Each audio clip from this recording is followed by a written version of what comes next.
बंदी छोड़ सतगुरु रामपाल जी महाराज जी की जय हो। परमात्मा की सभी प्यारी आत्माओं को दास का सत्साहिब।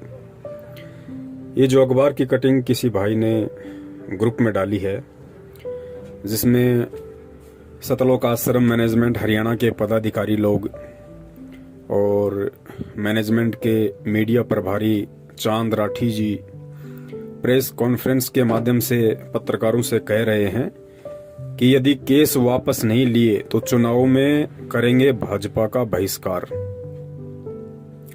अब पुण्यात्मा इसी को कहते हैं थूक के चाटना। प्रेस कॉन्फ्रेंस के माध्यम से देश दुनिया के सामने कह रहे हैं, यदि हमारे ऊपर लगे मुकदमे वापस नहीं लिए। कौन से मुकदमे? बरवाला कांड के समय सतलोक आश्रम मैनेजमेंट हरियाणा वालों के ऊपर हरियाणा की भाजपा सरकार ने जो मुकदमे लगाए थे, उसके विषय में ये सतलोक आश्रम मैनेजमेंट हरियाणा वाले, उनके मीडिया प्रभारी कह रहे हैं, यदि केस वापस नहीं लिए तो चुनाव में करेंगे भाजपा का बहिष्कार। अब ना ही तो भाजपा ने केस वापस लिए और उसके बावजूद भी इस सतलोक आश्रम मैनेजमेंट हरियाणा ने बहिष्कार तो छोड़िए, उल्टा उन्हीं का समर्थन कर दिया। और आप सब जानते हैं, वो पीला पर्चा निकाल के और गुरुजी का आदेश बताकर भाजपा सरकार को तन मन धन से समर्थन दिलवा दिया। जबकि परम पूज्य परमेश्वर कहते हैं, भाई संत वचन पलटे नहीं, चाहे पलट जाए ब्रह्मांड। संत यहाँ परमात्मा ने भगत के लिए भी कहा है और संत परमेश्वर ने परमात्मा के लिए भी यूज किया है शब्द। तो कहते हैं संत वचन पलटे नहीं, चाहे पलट जाए ब्रह्मांड। तो इनका तो भाई हर महीने में एक पलटवार होता है। ये कभी बीजेपी का समर्थन कर देते हैं, कभी ये लोग बीजेपी का पक्ष ले लेते हैं। अभी बहुत सारे भगत भाई बहनों के मन में ये सवाल चल रहा होगा कि भाई आज से पहले इन सतलोक आश्रम मैनेजमेंट हरियाणा वालों ने, जहां इन्हें लगा कि यहाँ हमारा स्वार्थ है, यहाँ हमारा मनोरथ पूरा हो सकता है, इन लोगों ने बिना आगा पीछा देखे उन लोगों का समर्थन कर दिया। जैसे हरियाणा में आरक्षण को लेके जो आग लगी हुई थी, उस आग में इन्होंने गुरुजी का आदेश बता के भक्तों को कुदा दिया। राजस्थान में एक गैंगस्टर था आनंद पाल सिंह, जो अभी तो मर चुका है पुलिस एनकाउंटर में। उसकी सीबीआई जांच के लिए अपने राजनीतिक स्वार्थों को लेके करणी सेना के कुछ लोग उसकी सीबीआई जांच का समर्थन कर रहे थे।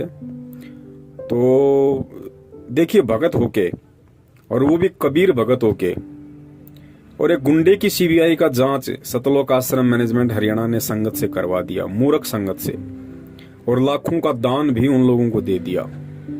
आज मेरे में एक रैली की थी इन लोगों ने, राजपूतों ने।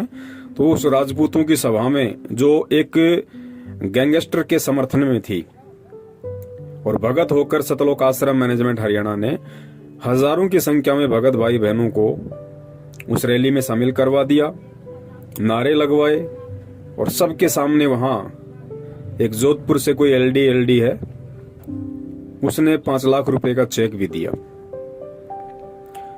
उसके बाद और भी बहुत सारे धरने प्रदर्शन हुए और सतलोक आश्रम मैनेजमेंट हरियाणा वालों ने उन सभी धरनों में बेचारी भोली संगत को गुरुजी का आदेश बता के शामिल करवाया। तो अब बहुत सारे भगत भाई बहनों के मन में यह शंका उठ रही होगी कि भाई अभी जो किसान आंदोलन चल रहा है, जो वर्ल्ड वाइड हो चुका है, विश्वव्यापी बन चुका है, हर देश की सरकारों की नजर इस किसान आंदोलन के ऊपर है कि सरकार झुकेगी या किसान हटेंगे। इतना बड़ा आंदोलन, और किसान बेचारे अपने हक की लड़ाई लड़ रहे हैं, कोई राजनीति नहीं इसके अंदर।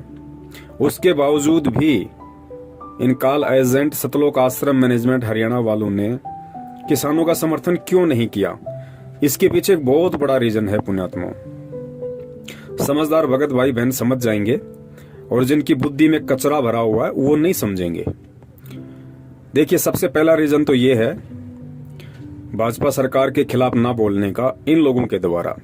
पहला रीजन तो ये है कि आपने देखा होगा, हाल ही कुछ दिनों पहले इन्होंने एक पीला पर्चा निकाला था, जिसमें बिहार और हरियाणा में जो चुनाव थे उन चुनाव में इन लोगों ने उस पीले पर्चे के माध्यम से संगत को आदेश दिया था कि गुरुजी का आदेश है, हमने बीजेपी का बिहार में और हरियाणा में जो चुनाव है तन मन धन से समर्थन करना है और अपने आसपास के यार मित्र रिश्तेदारों को भी कन्विंस करना है कि आप बीजेपी को वोट डालिए, क्योंकि बीजेपी की विचारधारा और संत रामपाल जी महाराज जी की विचारधारा मेल खाती है। ये देश दुनिया को आगे बढ़ाने की विचारधारा। ऐसा कह के इन्होंने बेचारी भोली संगत से वोट भी डलवाई और सपोर्ट भी करवाया। अब कोई भी आदमी है, आप देख लीजिए, आजकल तो दुनिया में अगर कोई वोट भी डालता है तो या तो वो पैसे लेता है या फिर उसको दारू का पौवा चाहिए 90% लोगों को, या जरूर उसका उस पार्टी से कोई राजनीतिक स्वार्थ होता है, वरना आजकल लोग वोट भी नहीं डालते। तो सबसे पहला रीजन तो ये था कि बीजेपी सरकार को मूर्ख बनाते हुए इस सतलोक आश्रम मैनेजमेंट हरियाणा ने ये कह के कि संत रामपाल जी महाराज जी के 3 करोड़ शिष्य हैं, जबकि ये गलत है। 15 लाख से ऊपर शिष्य संत रामपाल जी महाराज जी के वर्तमान में पूरे विश्व में नहीं है, 15 लाख से ऊपर नहीं है। तो ये तो झूठ के शहंशाह लोग हैं। इनको तो बीजेपी से मोटा पैसा चाहिए था करोड़ों में, और वही सरकारें तो देती है पैसा, उनको तो जीतने से मतलब है, वोट से मतलब है। तो बीजेपी सरकार ने इनको करोड़ों रुपया दिया ये सोच के कि संत रामपाल जी महाराज जी के जितने भी वोट हैं वो सब हमारे पाड़े में आ जाएंगे। तो पहला रीजन तो ये कि ये लोग कुछ ही महीने पहले बीजेपी सरकार से करोड़ों रुपया डकार चुके हैं एक एग्रीमेंट के तहत। तो अब ये बीजेपी का विरोध कर नहीं सकते, ये इनकी मजबूरी है। अगर करेंगे तो बीजेपी का डंडा तैयार है। दूसरा सबसे बड़ा रीजन ये है कि साल भर पहले आप सब लोगों को पता है सतलोक आश्रम मैनेजमेंट हरियाणा ने एक जज हैं देशराज चालिया, जिनका मुकदमा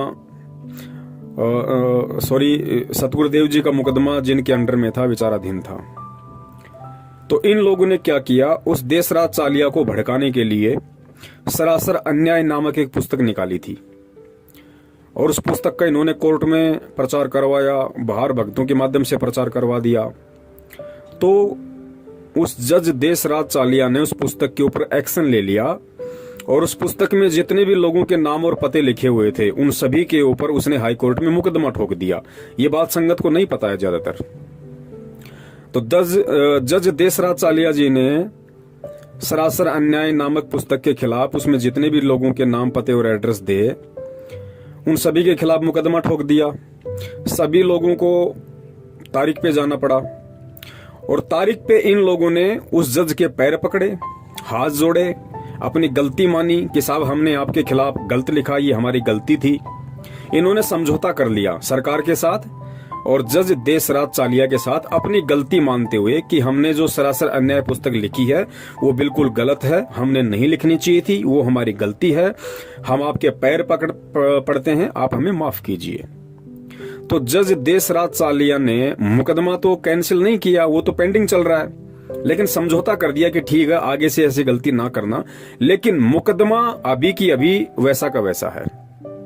तो दूसरा सबसे बड़ा रीजन किसान आंदोलन को समर्थन ना करने का सतलोक आश्रम मैनेजमेंट हरियाणा का ये है, क्योंकि इनको अच्छे से पता है यदि हमने बीजेपी सरकार के खिलाफ, क्योंकि किसान आंदोलन सरकार के खिलाफ हो रहा है, तो इनको अच्छे से पता है कि यदि हमने किसान आंदोलन का समर्थन कर दिया तो वो मुकदमा अभी पेंडिंग है और सरकार उन सभी को वापस जेल में ठोक देगी। तो ये 2 बड़े रीजन हैं सतलोक आश्रम मैनेजमेंट हरियाणा के द्वारा किसान आंदोलन का समर्थन ना करने के पीछे।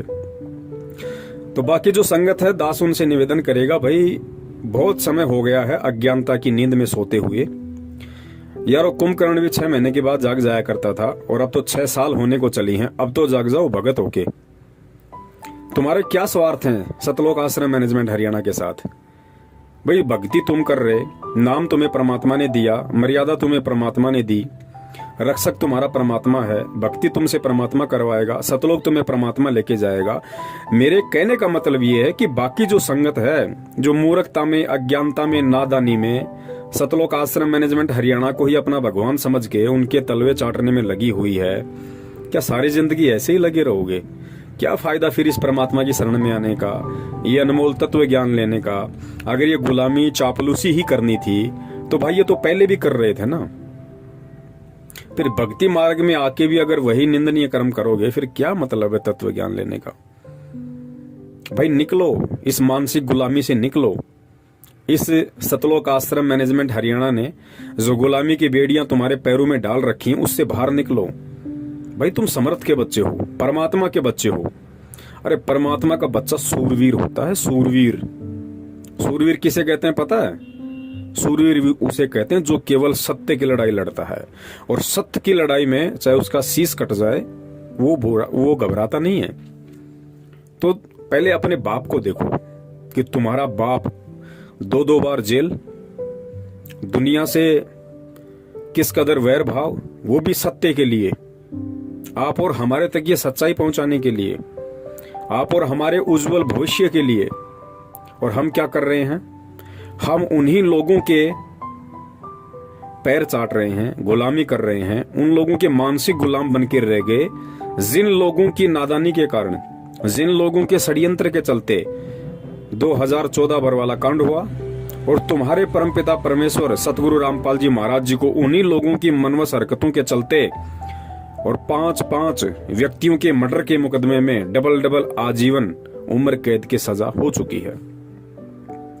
और आज तुम्हारे उसी परमपिता परमेश्वर सतगुरु रामपाल जी महाराज जी के हर दिन नित नए आदेश बता बताकर तुम्हें लूटा जा रहा है, तुम्हारा आर्थिक शोषण किया जा रहा है, तुम्हारा मानसिक शोषण किया जा रहा है। यार कमाल हो गया। इतनी प्रताड़ना मानसिक रूप से, आर्थिक रूप से शायद ही अंग्रेजों ने 250 साल तक दी होगी जितनी इन लोगों ने तुम्हें 6 साल में दे दी। और तुम हंसते हंसते बिल्कुल जैसे भांग पी रखी हो आदमी ने, उसे पता ही नहीं कि मेरे साथ हो क्या रहा है। तो मेरे कहने का मतलब यह है कि फिर क्या फायदा ये तत्व ज्ञान लेने का? क्या फायदा फिर संत रामपाल जी महाराज जी की शरण में आके भक्ति करने का? चले जाओ आसाराम जी की शरण में, चले जाओ राम रहीम जी की शरण में, चले जाओ धन सतगुरु में। क्या फायदा फिर यहाँ आके? अरे ये निराला पंथ है भाई, दुनिया से हटके है। इसके नियम कायदे कानून भी दुनिया से हटके हैं। यहाँ गुलामी के लिए जगह नहीं है, चापलूसी के लिए जगह नहीं है। इस मार्ग में वही टिकेगा जो सूरवीर होगा, और इस मार्ग में गुलामी वही करेंगे जो गीदड़ होंगे, जो डरपोक होंगे। वही लोग इस मार्ग में चापलूसी करेंगे, गुलामी करेंगे। सतलोक आश्रम मैनेजमेंट हरियाणा का सतगुरु रामपाल जी महाराज जी से कोई संबंध नहीं है। ये बरवाला कांड के दूसरे दिन ही परमात्मा ने पूरी दुनिया के समक्ष मीडिया के सामने प्रस्तुत कर दिया था, ये कहते हुए कि राष्ट्रीय समाज सेवा समिति मेरी नहीं है, ना मैंने कोई कमांडो बना रखे थे और मुझे भी बंधक बना रखा था। और जो काले कपड़े वाले लोग थे वो राष्ट्रीय समाज सेवा समिति के थे, और समिति मेरी नहीं है। ये परमेश्वर ने पूरी दुनिया के सामने कहा है। समझते हो इस बात को? साध वचन पलटे नहीं, चाहे पलट जाए ब्रह्मांड। लेकिन गुरुजी को कोई साध माने तब ना, गुरुजी को कोई परमात्मा माने तब ना, गुरुजी को कोई संत माने तब ना। ये बातें तो उन लोगों पे लागू होती हैं जो अपने गुरुदेव को परमात्मा मानते हैं, जो अपने गुरुदेव के एक एक वचन और एक एक आदेश की पालना करते हैं, जिनको ये पक्का पता है कि उनका गुरुदेव दोगला नहीं है। ये उन लोगों के लिए है। लेकिन बाकी संगत जो सतलोक आश्रम मैनेजमेंट हरियाणा के पीछे लगी हुई है, वो तो अपने परमात्मा को दोगला मानती है। उन्हें तो पता है कि हमारे गुरुजी तो पल पल में बातें चेंज कर सकते हैं, अपने विचार बदल सकते हैं, क्योंकि वो संत तो है ही नहीं, और उनके वचन तो कभी भी पलट सकते हैं। तो वही लोग गुरुजी की बातों पे अविश्वास कर रहे हैं, जिन लोगों को अभी अच्छी तरीके से ये ज्ञान नहीं हुआ है, जो लोग अभी भी अपनी परंपरागत सोच और मानसिक गुलामी से बाहर नहीं निकले हैं। बाकी देखिए और कितने भगत हैं 70% को छोड़ के, जो 30% भगत हैं, जो आज सतसेवकों के नाम से जाने जाते हैं, जो किसी के दबाव में फैसले नहीं लेते, वो किसी के आगे झुकते नहीं हैं, वो किसी से डरते नहीं हैं। उनको परमेश्वर ने तत्व ज्ञान दिया है, वो पूरी दुनिया को उस तत्व ज्ञान रूपी बैलेंस में तोल के देखते हैं। उनके आगे कोई भी आदेश यदि निकाला जाता है, कोई भी पीला पर्चा उनको दिया जाता है, तो सत्सेवक ऐसे आंख बंद करके विश्वास नहीं करते, क्योंकि परमेश्वर ने कहा कि बेटा मैंने तुझे जो अनमोल तत्व ज्ञान दिया है वो हर दुनिया की समस्या का समाधान है, हर संकट का समाधान है, हर बातचीत का हल है। तो सत्सेवक जो भी आदेश आते हैं उनके सामने, तो सत्सेवक सबसे पहले उन आदेशों को अपने परम पूज्य गुरुदेव जी के सत्संग से तोल के देखते हैं कि गुरुदेव जी ने सन 1994 से आज तक जितने भी सत्संग किए हैं, जो जो आदेश और निर्देश हमें भक्ति मार्ग में दिए हैं, क्या इस पीले पर्चे का जो ये आदेश है, जो लिखा हुआ है, ये मेरे गुरुदेव के वचनों से मेल खाता है या नहीं खाता है? अगर गुरुदेव के वचनों से मेल नहीं खाता है तो वो हमारे लिए अस्वीकार्य है, हम उसकी निंदा करते हैं, हम उसको स्वीकार नहीं करते, क्योंकि फिर वो किसी गधे का आदेश है, हमारे गुरुदेव का आदेश नहीं है। गधा यानी जीव और परमेश्वर गुरु यानी पीव, वो पीव के आदेश नहीं, वो जीव के आदेश हैं। तो जीव तो गधा भी है, जीव कुत्ता भी है, जीव इंसान भी है। तो हम उन चीजों को नहीं मानते और ये रिहर्सल हो रही है हमारी, क्योंकि इतना ज्ञान देने के बाद सतगुरु स्वयं परीक्षा लेता है। प्रेरणा काल की होती है और काल के माध्यम से ही परमात्मा अपने बच्चों की परीक्षा लेता है। ये आपको ज्यादा समझाने की जरूरत नहीं है, क्योंकि ऐसे बहुत सारे एग्जाम्पल, बहुत सारे ऐसे उदाहरण हैं। क्योंकि काल ने परमेश्वर से कहा था कि परमात्मा, जब आप पिछली पीढ़ी में जाओगे या आप नीचे जाओगे, आप केवल अपना ज्ञान देना। और एक दो वचन और मांगे थे कि परमात्मा, आप कलयुग में जितने मर्जी जीव ले जाना, 3 युग में जीव ना लेके जाना। तो काल तो खुश हो रहा था ये वचन मांग मांग के कि मैं सभी जीवों को तब तक भ्रमित कर दूंगा, कोई भक्ति के लायक बचेगा ही नहीं, आप पे कोई विश्वास करेगा ही नहीं, सबको पत्थर पुजारी बना दूंगा, सबकी बुद्धि पे अज्ञानता का मोटा ताला जड़ दूंगा, भ्रष्ट कर दूंगा सबको मन कर्म वचन से। लेकिन परमेश्वर को पता था कि काल भी तो एक जीव है। तो परमात्मा को पता था कि ये जो वचन मांग रहा है वो मेरे लिए हितकारी है, वो मेरे पक्ष में है। और परमेश्वर की सोच से बाहर काल वचन भी नहीं मांग सकता। काल ने अगर वचन मांगे थे तो परमेश्वर की परिधि के अंदर ही मांगे थे। परमेश्वर अगर ना चाहते तो नहीं मांगता, लेकिन परमेश्वर भी यही चाहते थे कि ये जो मांग रहा है बस यही मांगे और वो मेरे लिए उचित रहेगा। क्योंकि मालिक को पता था कि 3 युगों में, द्वापर, त्रेता, सतयुग में, इस जीव के पास में इसके पुण्य कर्म इतने रहेंगे कि इसको जरूरत ही नहीं पड़ेगी भक्ति और भगवान की। इसके ऊपर संकट आएगा ही नहीं, को दुख आएगा ही नहीं। और जब आत्मा पे संकट, परेशानी, दुख नहीं आती है तो आत्मा कभी भी परमात्मा की तरफ नहीं बढ़ती है। तो परमेश्वर को पता था कि 3 युग तक तो ये खूब मौज मस्ती करेगी, इसके पास इतने पुण्य हैं। लेकिन जब चौथा युग कलयुग आ जाएगा और इसके पुण्य समाप्त होंगे, पाप कर्मों का दौर शुरू होगा, उसके बाद आत्मा रोएगी। जब आत्मा रोती है तो परमात्मा उसकी सुनता है। तो काल तो खुश हुआ था कि चौथे युग में परमात्मा जितने मर्जी जीव ले जाना, और परमात्मा को पता था कि बेटा ठीक है, चौथे युग में लेके जाऊंगा, इससे पहले तो ये जाने के लायक भी नहीं है।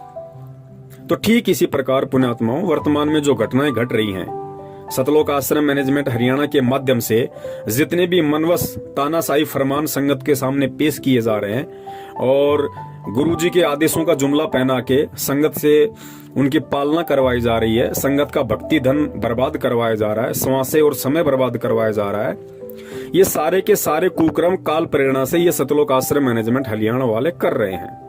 क्योंकि काल चाहता है कि किसी भी तरह से वर्तमान समय में, चूंकि ये वर्तमान समय ही मोक्ष का समय है, ये पिछली पीढ़ी ही भक्ति मार्ग है, मोक्ष मार्ग है, और इसी समय काल साम दाम दंड भेद हर वो नीति अपनाएगा जीव को भ्रष्ट करने की, गुरु शरण गुरु मर्यादा से दूर करने की। तो वो काम वो कर रहा है और परमात्मा चुपचाप देख रहा है कि भाई मैंने भी तो सन 1994 से ये ज्ञान देना शुरू किया था, सारा भक्ति विधान बता दिया, सब कुछ मैंने इन बच्चों को बता दिया है, अब बाकी क्या रह गया। तो परमात्मा भी देख रहा है कि जो मेरा होगा, वास्तव में जो मेरा होगा, मेरा हंस होगा, मेरा भगत होगा, मेरा बच्चा होगा, वो तो मेरे ज्ञान को आधार बना के, और मेरी एक वाणी है कि कहे कबीर सोए जन मेरा, जो नीर खीर का करे निबेरा, कि जो मेरा हंस होगा, जो मेरा भगत होगा, वो गलत और सही इन दोनों को देख के, सोच के, समझ के, पढ़ के और निर्णय कर लेगा कि मुझे मेरे पिताजी ने क्या ज्ञान दिया है, मुझे मेरे पिताजी ने सामाजिक तौर पे और आध्यात्मिक तौर पे किस तरीके से चलने के लिए मुझे निर्देशित किया है। तो जो भगत होगा परमात्मा का, वो तो तुरंत फैसला कर लेगा अपना कि कौन सा तो दूध है, कौन सा पानी है, क्या मेरे लायक है और क्या मेरे लायक नहीं है। और परमात्मा लाखों को यदि नाम दीक्षा देते हैं तो लाखों पार नहीं होते, लाखों परमेश्वर के भगत कहलाने के, हंस कहलाने के लायक नहीं बनते। उनमें से कुछ प्रतिशत होते हैं जो परमेश्वर के हंस होते हैं, जिनके लिए परमात्मा यहां आते हैं, इस गंदे लोक में ऐसे दुख उठाते हैं, ऐसी परिस्थितियों में ज्ञान प्रचार करते हैं, अपने बच्चों तक अपना संदेशा पहुंचाते हैं। तो वो कुछ प्रतिशत जो बच्चे हैं परमात्मा के, वो इन विषम परिस्थितियों में, इस धर्म संकट की परिस्थिति में वो ये चूज कर लेते हैं कि मुझे गुरुदेव ने क्या समझाया था और आज मुझे उनके तत्व ज्ञान को आधार बना के क्या निर्णय करना है। क्योंकि देखिए, हम स्कूल में बच्चा भेजते हैं और इस स्कूल में हजारों की संख्या में बच्चे पढ़ते हैं, तो क्या सभी बच्चे पास होते हैं? कोई मेरिट आता है, कोई फर्स्ट आता है, कोई सेकंड, कोई थर्ड, कोई सप्लीमेंट्री, कोई कप्लीमेंट्री, कोई बिल्कुल फेल हो जाता है, कोई बीच में छोड़ के भग जाता है। होता कि नहीं होता? ठीक इसी प्रकार ये आध्यात्मिक मार्ग है। गुरुदेव हमारे शिक्षक हैं, हम स्टूडेंट हैं, और जो ये आध्यात्मिक क्षेत्र है ये हमारा स्कूल है, हमारा कैंपस है। तो ठीक यही स्थिति यहाँ लागू होती है। गुरुदेव की यदि लाखों की संख्या में स्टूडेंट बन गए तो सभी लोग भक्ति के लायक नहीं होते। बहुत सारे लोग ऐसे होते हैं जिनको परमात्मा नई भक्ति की कलम चढ़ाते हैं, उनके अंतःकरण में प्रथम बार भक्ति का बीज डालते हैं। कुछ ऐसे होते हैं जो काफी समय से परमेश्वर की शरण में रहते आ रहे हैं। कुछ ऐसे होते हैं जो युगन युगन के माल हैं परमात्मा के, कि साधु सेती मस्करी चोरा नाल खुशहाल मल अखाड़ा जीतेंगे, युगो युगों के माल। युगो युगों के माल यानी परमात्मा के भक्ति पहलवान, भक्ति रेसलर, जो अनंत युगों से परमेश्वर की भक्ति करते आ रहे हैं। तो वो मेरिट भी आ जाएंगे, वो फर्स्ट भी आ जाएंगे और तुरंत उनकी नौकरी लगेगी, सतलोक जाएंगे। तो पुण्यात्माओं, अब आगे जो छोटा सा सत्संग है जिसमें निष्कर्ष दे रहे हैं परमपिता परमेश्वर जी, ये कहते हुए कि परमात्मा ने अपना विधान बना के छोड़ रखा है। परमेश्वर ने अपना विधान बना के छोड़ रखा है। उदाहरण दिया परमात्मा ने कि जैसे मां के पेट में बच्चा उत्पन्न होता है, तो परमात्मा ने कोई फैक्ट्री नहीं लगा रखी अंदर कि वो फैक्ट्री बच्चा बना रही है। परमात्मा ने कहा कि मालिक ने आदेश दे दिया, परमेश्वर ने ये आदेश दिया कि ऐसा होगा, उसके बाद ऐसा होगा, फिर बच्चा बनेगा और इतने समय बाद वो मां के गर्भ से बाहर आएगा। तो परमेश्वर के आदेश से वो सारे काम हो रहे हैं। उसके बाद परमात्मा ने बीजदार फल बनाए, वृक्ष बनाए, अन्य बहुत सारी चीजें बनाई और परमात्मा ने एक आदेश पारित कर दिया। जैसा कि सत्संग में गुरुदेव कह रहे हैं कि जैसे त्योरू का बीज होता है, त्योरू जिसको तुर्रई भी बोलते हैं, जिसकी सब्जी बनती है।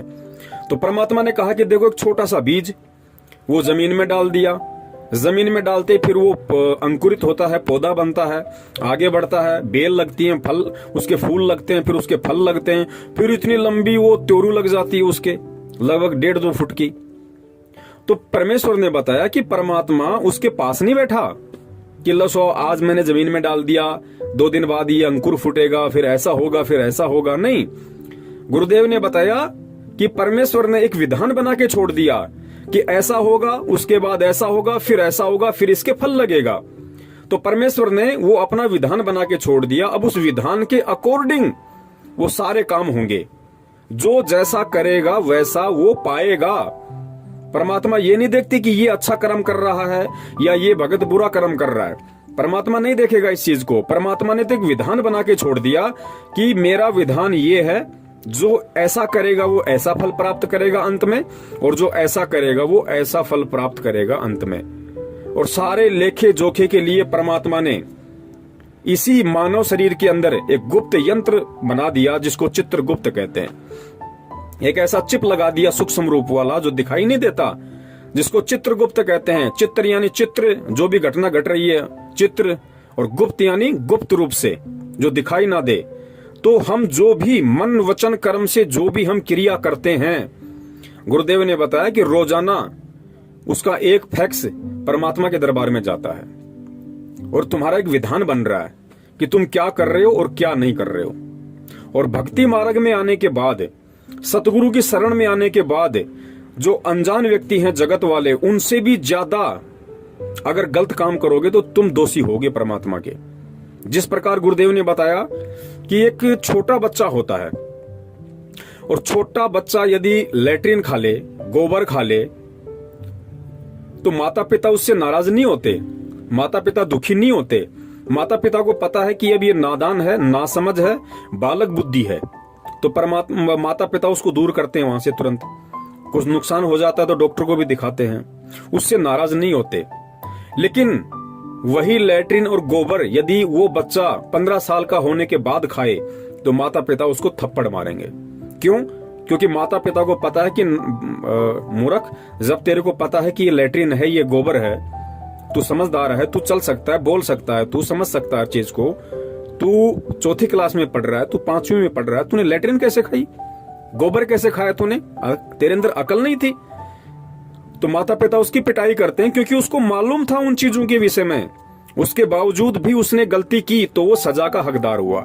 ठीक इसी प्रकार गुरुदेव ने बताया कि बेटा आध्यात्मिक मार्ग है। देखो, पहले हम जगत वाले थे, पहले हम भी अज्ञानी थे, तो हम कुछ भी कर रहे थे तो परमेश्वर ने हमें क्षमा किया, परमेश्वर ने हमें माफ किया और हमें अपनी शरण में लिया और ज्ञान दिया। और आज यदि ज्ञान लेके भी हम ये राजनीति करेंगे, कभी बीजेपी को वोट, कभी कांग्रेस को वोट, कभी कुछ करेंगे, कभी आरक्षणबाजी में शामिल होंगे। गुरुदेव ने बताया बेटो, कुपात्र को दान नहीं देना, दान लेने का अधिकारी केवल सुपात्र है और सुपात्र पूरी सृष्टि में केवल सतगुरु है। उसके बावजूद भी हम गुंडों की सीबीआई जांच के समर्थन में आएंगे, उनको 5-5 लाख रुपए का उनको पात्रों को चेक देंगे।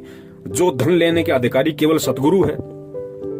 जाट आरक्षण में शामिल होंगे, उन हुक्का पाड़ों को, उन दारूबाजों को हम कभी 16 लाख का तो कभी 11 लाख का चेक देंगे जो भक्तों का दान था। तो परमात्मा का विधान कौन तोड़ रहा भाई? हम खुद इस विधान से परिचित होने के बाद भगत होकर हम परमेश्वर के विधान को तोड़ रहे हैं। तो परमेश्वर का आगे जो छोटा सा सत्संग है कि परमात्मा सिर में दर्द नहीं रखता, परमात्मा ने विधान बना के छोड़ दिया, जो जैसा करेगा वैसा अपना पाएगा। तो इस सत्संग को आप सुनिए और सत्संग को सुनने के बाद यदि इस संगत में कोई परमेश्वर की ज्ञानी आत्मा है जो विचार कर सकती है, मंथन करना जानती है, गुरुदेव के ज्ञान को आधार बना के जो आगे बढ़ रही है, जिसका मकसद केवल भक्ति करके सतलोक जाने का है, वो पुण्य आत्माएं इस सारी वार्तालाप को मद्देनजर रखते हुए और सतगुरुदेव जी के इस 2 मिनट के सत्संग को, जिसमें परमात्मा ने विशेष तौर से कहा है कि परमेश्वर ने यहाँ हर चीज का एक विधान बना के छोड़ दिया और परमात्मा सिर में दर्द नहीं रखता। कोई ये सोचे कि गुरुजी जेल में बैठे बहुत दुखी हैं, बहुत परेशान है, नहीं भैया, परमात्मा दुखी ना परेशान। परमात्मा ने तो एक विधान बना के छोड़ दिया और उस विधान की सबसे बड़ी बात, हमें उस विधान की आके जानकारी दे दी। और जानकारी देने के बाद भी यदि हम आग में हाथ देंगे, हम यदि भगत होके ये राजनीति वाला लैट्रिन खाएंगे, कुपात्रों को दान देंगे, कोई भी हमें कह देगा ये गुरुजी का आदेश है, हम झट से उसकी पालना कर लेंगे बिना आगा पीछा देखे, बिना उसकी बातों को, उसके आदेशों को गुरुजी के ज्ञान से मैच किए, तो परमेश्वर ने कहा कि परमेश्वर सिर में दर्द नहीं रखता, फिर वो जैसा करेगा वैसा ही अपना भोगेगा। फिर ये ना कहना कि गुरुजी ने मेरे को कोई रात क्यों नहीं दी, मैं भक्ति कर रहा हूं, मैंने ज्योति करा दी, मैंने पाठ करा दिया, मैं 10 साल से गुरुजी का भगत हूं, मुझे लाभ क्यों नहीं मिल रहा। भैया, परमात्मा सिर में दर्द नहीं रखता, परमात्मा ने अपना विधान बना के छोड़ दिया। उसके बाद जैसा तू करेगा वैसा तू पाएगा, चाहे परमात्मा की आंखों के सामने कर ले, चाहे परमात्मा की पीठ के पीछे कर ले। पीठ पीछे अच्छा करेगा तो परमात्मा अच्छा ही देगा, और आंखों के सामने यदि गलत करेगा तो तुझे तेरा गलत ही मिलेगा, परमात्मा तुझे मना नहीं करेगा। तो ये सत्संगों का सार है जो परमेश्वर ने इस 2 मिनट के ऑडियो में ये बात कह दी कि परमेश्वर ने अपना विधान बना के छोड़ दिया, परमात्मा सिर में दर्द नहीं रखता। तो इस चीज को वर्तमान में संगत ने सोचना चाहिए कि अगर जगत वाला कोई गलती करेगा तो परमात्मा उसको माफ कर सकते हैं, जैसे हमें माफ किया। लेकिन पुण्यात्माओं, आज हम भगत हैं, आज हम परमात्मा के विधान से, उनके तत्व ज्ञान से परिचित हैं। आज यदि हम ये गलतियां करेंगे तो पुण्यात्मा माफी नहीं है, फिर वही मिलेगा जो हमारे संस्कार में है। अगर पैर टूटना है तो पैर टूटेगा, भले आप संत रामपाल जी महाराज जी के बेटे हो। अगर आपको कोई आर्थिक नुकसान होना है तो होगा, भले आप उनकी बेटी हो। अगर आपके प्रारब्ध में मौत है तो आएगी, भले आप उनकी सांसारिक तौर पे आप उनकी पत्नी हो। तो बाकी संगत ने थोड़ा आंख खोल के, कान खोल के ये विचार करना चाहिए कि भक्ति मार्ग में ये गुलामी नहीं चलती, चापलूसी नहीं चलती। भक्ति मार्ग में ना कोई गुरु जी का बेटा है, ना कोई बेटी है, ना पत्नी है, ना माँ है, ना बाप है, ना कोई रिश्तेदार है, ना कोई काका ताऊ चाचा भाई बंधु रिश्तेदार है। भक्ति मार्ग में यदि गुरु का कोई असली है, यदि गुरु का कोई रिश्तेदार है, यदि गुरु का कोई बेटा बेटी है, तो परमेश्वर ने साफ कर दिया कि मेरा बेटा बेटी वो है जो मर्यादा में रह के और परमात्मा के विधान के अंतर्गत चलते हुए सत भक्ति करता है। वो परमात्मा का असली बेटा बेटी है। अन्यथा ये जो आप सांसारिक तौर पे जो मंजू अंजू वीरेंद्र मनोज महेंद्र अमित अनारोमाई आप जो देख रहे हैं ना, ये गुरुजी के रिश्तेदार, ये कोई रिश्तेदार नहीं है गुरुजी के। अरे परमात्मा ने तो एक मानव शरीर में आके भूमिका करनी थी, उस भूमिका के तहत ये भी एक पात्र हैं। इससे ज्यादा कोई औकात नहीं है इनकी। ये हमसे कोई बड़े नहीं है, ये कोई देवी देवता नहीं है, ये भी दो कौड़ी के जीव हैं जिन्हें हम गुरुजी का भाई बंधु बेटा बेटी रिश्तेदार समझते हैं। और ये तो संगत से भी गए गुजरे हैं, ये तो बाकी जो संगत है ये तो उससे भी गए गुजरे हैं। इनका तो कोई औचित्य नहीं अगर ज्ञान आधार से आप देखो तो पुण्यात्माओं विचार करो, समझो। ये मौका गुरुदेव कहते हैं ना कि यो सौदा फिर ना ही रे संतो, यो सौदा फिर ना ही। समझ जाओगे तो फायदे में रहोगे, वरना एक बार ये शरीर छूट गया ना, उसके बाद फिर रोगे इस समय को। अनंत युगों तक, करोड़ों युगों तक ये समय नहीं आएगा। और ध्यान रखना, अगर समय आ गया फिर यही लाइन है, फिर यही सब कुछ कायदे कानून, फिर काल इसी तरीके से भ्रमित करेगा, फिर एक ऐसा मैनेजमेंट होगा, फिर ऐसा एक गुरुजी का भाई होगा, फिर ऐसे ही सत्सेवक होंगे जो तुम्हें जगाएंगे और फिर तुम होंगे। और निर्भर करेगा उस समय तुम्हारे संस्कारों पे कि आज कितना तुम जागोगे या नहीं जागोगे, या फिर ठोकर खाकर करोड़ों युग तक गधे कुत्ते सुअर बनते हुए फिर उस समय का इंतजार करोगे। तो मौका है। और गलतियां यदि आपने कर दी आज से पहले तो परमेश्वर से क्षमा याचना करो, और अगर नहीं हुई है तो बहुत अच्छी बात है, आगे विशेष ध्यान रखो। और सुनो ये परमेश्वर का छोटा सा सत्संग, जिसमें परमात्मा ने समझदार और ज्ञानी आत्मा के लिए बिल्कुल क्लियर कर दिया कि भैया मेरा कोई नहीं है, मेरा वो है जो मेरा है। और गुरु का मेरा कौन है, गुरु का अपना कौन है, जो गुरु की भक्ति को मर्यादा में रह के करता है। तो समझिए परमात्मा के विधान को। और पुण्यात्माओं, बचो इन काल एजेंट सतलोक आश्रम मैनेजमेंट हरियाणा वालों से। बचाओ अपनी भक्ति धन को, अपने समय को, अपनी समासों को। सत साहिब, जय हो बंदी छोड़ की।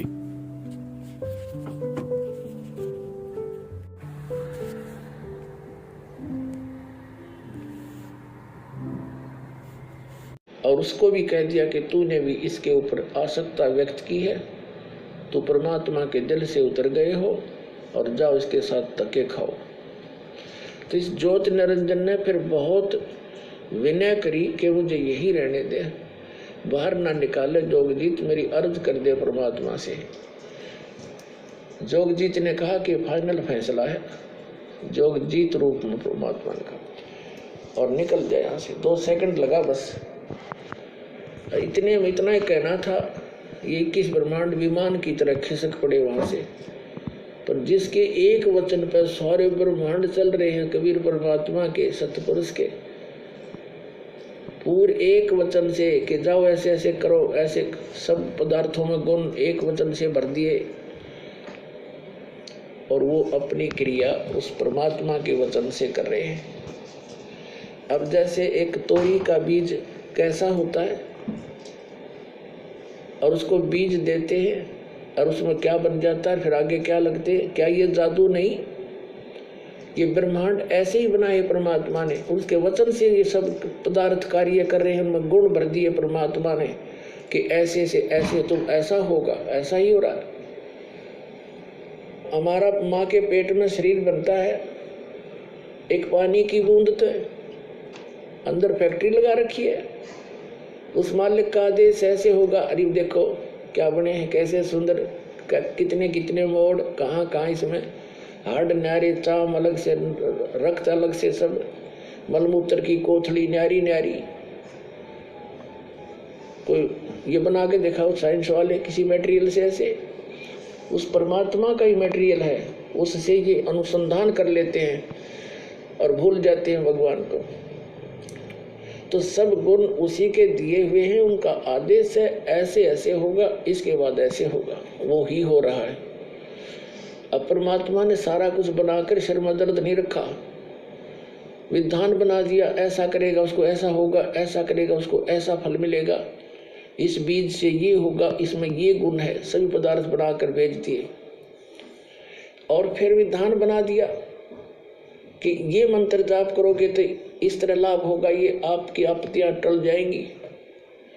तो उस विधान से हम परिचित नहीं थे, जिस कारण से हम दुख पा रहे थे। अब वो विधान इस दास को बता दिया परमात्मा ने और सरियाम कर्ण का आदेश दे दिया।